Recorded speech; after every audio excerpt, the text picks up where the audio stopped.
Veronicas here, and you're watching Moshcam. Second number one feels awesome. Rad. I mean, you know, regardless, just getting the music out there to the fans is the best feeling in the world. And I guess the fact that Australia's embraced it and really it's connected with them the way it has is, I mean, it's overwhelming. We're humbled by it. When we decided We're tricky like that. Yeah. We're really tricky like that. We're just I so don't know tricky. what to expect. Tricky trick over here. Is that me? No, I think that we don't like to do what people expect. If someone tells us to walk, we run. We like to rebel. So, you know, for us it was just about leading from our hearts, and it was a very unexpected song to go with because we'd finished the album. We were going with a completely different song, and then, you know, we continued to write because we do. And this song came along and everyone thought it was really special. And so we decided to just totally, screw with the system and go for it. The writing process was very emotionally unstable. That's what it was. Very passionate. I think at one point Jess and I had punch up over the song. Kickboxing class. Little kickboxing class. Yeah, over the last sort of few years we learned how to kickbox and in Jitsu, we definitely pulled out some martial arts moves, crazy that we probably moves. shouldn't have. But no, it really was, you know, I mean, we didn't plan for the song to happen, it just did. It was sort of inspired by a moment in time when I was sort of feeling very emotional about something, and I was like, please, can we just write this for me? Like, I just need to get this out. And so Jess and our two co-writers, we just all went there together and we did it. It was a couple of hours, and it was done. We did a vocal take each pretty much, and that was it. Oh, the video was so much fun to film. We did it in the State Theatre in Sydney, and it's just this very grand theatre. And you know, we wrote the whole concept up ourselves, and we worked with this amazing young director who helped us bring the whole thing to life. And so it was, you know, the beautiful thing about writing music is that it transports you exactly back to the place that you were at emotionally when you created it. So every time we sing that song, we go back to that place. And visually we wanted something cinematic because that's how it feels to us. You're definitely having a movie moment. I was having my movie moment. It was so cool. It's so nice when you can, like, you know, you got your hair and your makeup done, you're in this like gown, and you're just sort of getting to You are literally living. You're singing the feelings that you had in this moment, and you're just looking like a total rock star doing it. You're literally living a movie moment. It is a dream come true to have those little moments. It feels great. In our time off, I think we grew in so many different ways. Jess is an amazing cook. I'll put that out there to everyone. I also can cook, but level. Jess is my wifey, and any chance I get, I'll get her to cook for me. You know, I immerse myself in like blues music and rock and roll, and just as far as songwriting. Whenever we call it time off, it means time off from the mainstream commercial public eye. But it wasn't time off. We were in the studio creating every single day, and music still took absolute reign over everything that we were doing.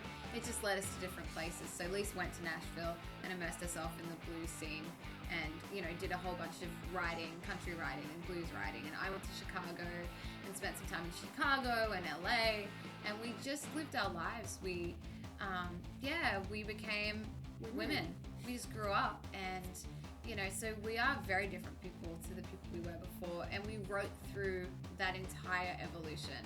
And that's what this album is. It's the evolution of that time. And we're so glad that we had the time to be able to live life and be inspired by those things specifically to write about. Because when you listen to an artist and they write an album off the back of an already successful record, they're in the studio trying to write the pop song that's going to go on radio. And you can tell. And that's what's beautiful about You Ruined Me doing so well, is that it's completely bucked that system, and that people felt our integrity and they felt our heart in it, and it's so beautiful that they connected with it. We're very, very influenced by our environment. So the people that are in it specifically at that time, the places that we're at, even the weather, you know, what we're wearing that day, everything will influence us. Like our sensory overload is overloading in that sense. We draw inspiration from so many different things, the So people, the art around us, but I think that's why our album has turned out so eclectic.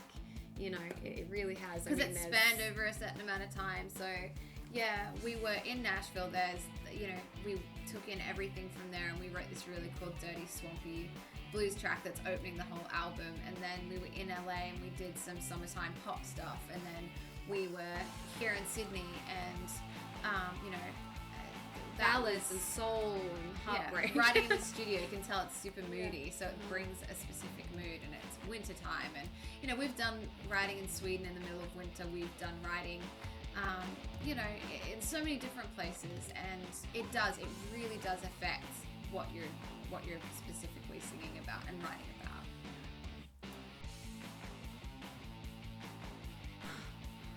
We just bow at his feet. His feet, the ground.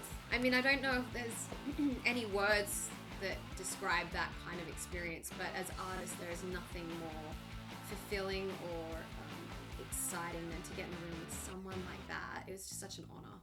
And we worked with so many amazing people on this record, though. I mean, we worked with Billy Corgan from the Smashing Pumpkins. We worked with Butch Vig, who produced Nevermind for Nirvana, and we worked with Nelly Hooper, who worked with Bjork and Massive Attack. I mean, we just worked with so many incredible visionaries, and we felt so, you know, we feel so honored to have had that experience, and that helped us shape as artists and as songwriters, and to push ourselves and challenge ourselves. And it's so important to have those people in your life to do that. Because when you get into a place where you're comfortable, it's hard to create. When you're super comfortable doing the typical pop song, it's freaking boring. It's so boring. I wouldn't do it. I just wouldn't bother.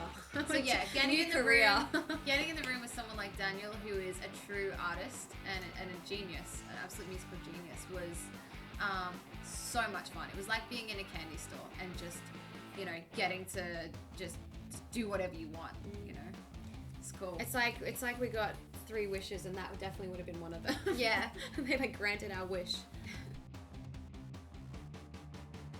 It's so nice. Home is one of those things. We tend to hermit away when we are back in Brisbane, and we both have our own homes. My kitchen is my favourite place. Yeah, well, Jess has her own place, and I have my own place. So we tend to stay holed up in our kitchens. But I mean, Brisbane is, I mean, there's so many amazing, beautiful places there.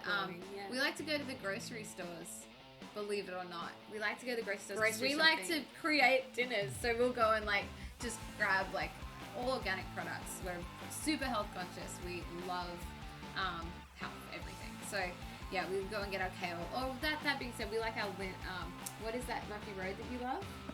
We're like, she's like a chocolate fiend. Let me tell you what, they see me down there every day. I go down and buy a huge piece of like dark chocolate rocky road. Oh my god.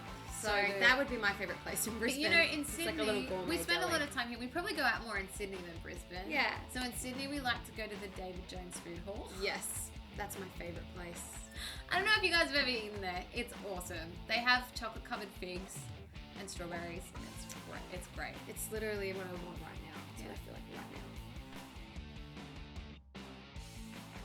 right now. I would like to have monks to chant with before I go on stage.